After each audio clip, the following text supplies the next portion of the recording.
Under the bright lights of the T-Mobile Arena, David Benavidez once again proved why he is one of the most formidable forces in boxing, delivering a dominant performance against David Morrell on Saturday night. In a battle that showcased skill, power, and relentless pressure, Benavidez handed the Cuban star his first professional defeat, securing a unanimous decision victory. The judges' scorecards read 115-111 twice and 118-108, with Benavidez's commanding performance leaving no doubt about the result. Benavidez outworked and outlanded Morel in nearly every aspect, connecting on 224 punches compared to Morel's 165. His accuracy and volume overwhelmed the previously undefeated fighter, as he landed with a remarkable 40% connect rate. Morel, known for his refined Cuban boxing style and deep amateur pedigree, was expected by some to give Benavidez a boxing clinic. Instead, it was Benavidez who dictated the pace, systematically breaking down his opponent over 12 grueling rounds. In the later rounds, Morel's output noticeably declined as he struggled to cope with Benavidez's relentless attack. His footwork slowed, and his defense faltered under the sustained pressure. At the post-fight press conference, Morel acknowledged Benavidez's superior experience and admitted that he still has much to learn at the elite level. Despite the setback, the young Cuban remains a serious contender and will look to improve his conditioning and ability to sustain a high pace in future bouts. For Benavidez, the victory cements his place among the elite at 175 pounds and puts him in line for the biggest fight of his career, with the undisputed light heavyweight championship set to be decided on February 22nd between Artur Beterbiev and Dmitry Bivol. Benavidez now awaits the winner, setting the stage for a potential super fight later this year. Addressing the media after the fight, Benavidez acknowledged that every challenge from this point forward will only get tougher, but true greatness, he stated, comes from embracing those challenges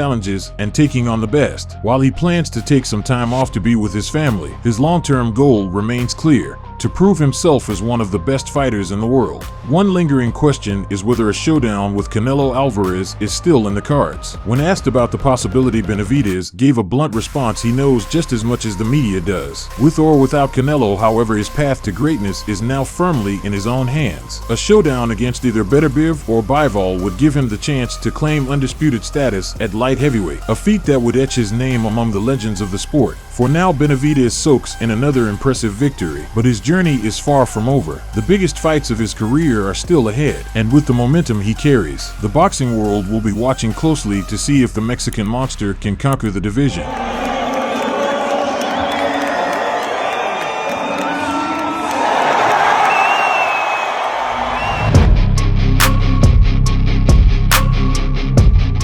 Azim delivered his most impressive performance to date as a professional, systematically breaking down the battle-tested Sergey Lipinets before forcing a stoppage in the 9th round. Lipinets, a former world champion at 140 pounds, had only been stopped once before by the formidable Boots Ennis at welterweight, but back in his natural junior-welterweight division, he found himself outclassed in every round before being rescued by the referee in the 9th. Heading into his 13th professional bout, Azim was expected to face a real test against the 35-year-old Lipinets, who had previously shared the ring with Mikey Garcia. The Kazakh veteran landed an early left hook in the opening round, but Azim remained poised, dictating the pace with his sharp jab and gradually breaking Lipinets down with precise right hands and well-placed lefts around his high guard. Azim's timing was razor-sharp in the 2nd round when he unleashed a perfectly executed right uppercut, quickly pivoting out of range before following up with another right uppercut and a counter left as Lipinets attempted a jab. Azim's growing confidence was evident as he mixed in sharp body shots, further asserting his control. By the 3rd round, Lipinets was struggling to mount any effective response. A crisp right-left combination rocked him, and another right uppercut visibly stiffened his legs. Moments later, a counter left delivered as Lipinets attempted his own shot sent him to the canvas. As Lipinets hit the deck, Azim's manager Barry McGuigan and former world champion Amir Khan leapt to their feet at ringside, urging him on. Azim, however, remained composed, resisting any urge to recklessly chase the stoppage. In the 4th round, Azim continued to showcase his footwork, seamlessly stepping out of Lipinets' range while landing another sharp right uppercut and straight right. A low blow resulted in a point deduction from referee Mark Gray, but it did little to slow Azim's momentum.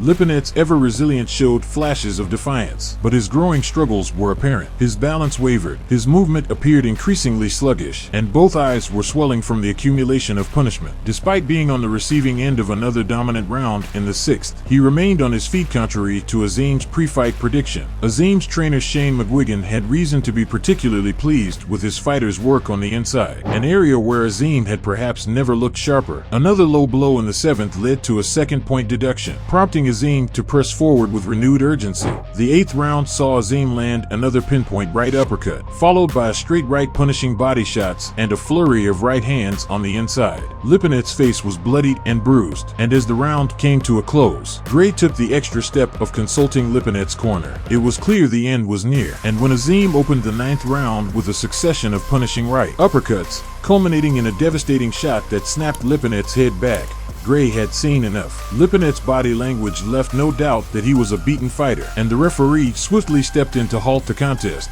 With this dominant victory, Azim not only passed his toughest test to date, but also sent a clear message to the junior welterweight division. He is a rising force to be reckoned with.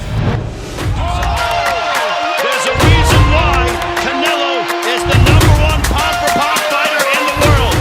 Canelo Alvarez and Terence Crawford have officially agreed to a mega fight set for September in Las Vegas. This is the fight Crawford has been pursuing since moving up to junior middleweight. However, many fans see this fight as a commercial move rather than a legitimate sporting event. If Terence had tested himself against David Benavidez or David Morrell in the super middleweight division first, it would have added intrigue. Instead, he chose to go straight for Canelo, receiving the fight on a silver platter. According to the Ring WBA junior middleweight champion Crawford and 3-belt super middleweight champion Canelo have reached an agreement for the bout. Terence claims he wants this fight for legacy purposes, to prove he is the best, but fans suspect he is chasing a major payday before retiring. Crawford will soon turn 38, and this fight represents his biggest financial opportunity. Meanwhile, Canelo plans to have a stay busy fight in May, possibly against IBF champion William Skull, to reclaim undisputed status at 168 pounds. From a sporting perspective, the titles are secondary.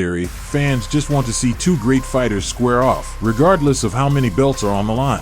Nonetheless, this fight raises questions. Crawford has had only one fight at junior middleweight and is now jumping straight to super middleweight to face Canelo. The physical disparity is enormous. Many believe Crawford's only chance is to adopt Floyd Mayweather's strategy, movement, jabs and clinching. However, that approach could make the fight boring for fans. Unlike Mayweather, Crawford does not have exceptional defensive skills, and his power at 168 pounds is questionable. He has never faced punches like those Canelo will throw, and he may not be able to withstand the Mexican star's pressure. Fans also criticize the fact that Crawford is getting a title fight without going through top contenders in the division. If this were labeled an exhibition, like Mike Tyson versus Jake Paul, it would face less backlash. However, the fight will take place at the full 168-pound limit, without catchweight conditions, making Crawford's chances of winning slim. On paper, this is a complete mismatch. Crawford will be fighting after a year-long layoff, and his debut at 154 pounds was unimpressive. His last bout was on August 3rd against Israel Madrimov, where he did not look dominant. If Turkey Al-Sheikh prices this fight at around $20 and loads the undercard with quality fights, fans might be less critical. However, the key question remains: can the older and physically smaller Crawford be competitive against Canelo? Some fans believe Crawford can use his movement and skills to neutralize Canelo's power. However, after seeing his struggles at 154 pounds, many doubt he can jump 2 weight classes and beat one of the sport's most dominant fighters. If this were a movie, Crawford would find a way to win. But this is reality. In his last fight, he did not look young or dangerous enough to pull off an upset. Hardcore boxing fans would rather see Canelo face Benavidez or Morel, two fighters who would likely dismantle Crawford with ease. Despite Crawford's talent, he has won titles in 4 divisions, mostly by beating mid-level opposition, similar to how Adrian Broner collected his belts. However, if Al-Sheikh sets the right price, fans will still tune in even if the fight turns out to be one-sided. Don't forget to subscribe to the channel, like this video, and leave a comment. Your support helps us grow and continue bringing you the very best from the world of boxing.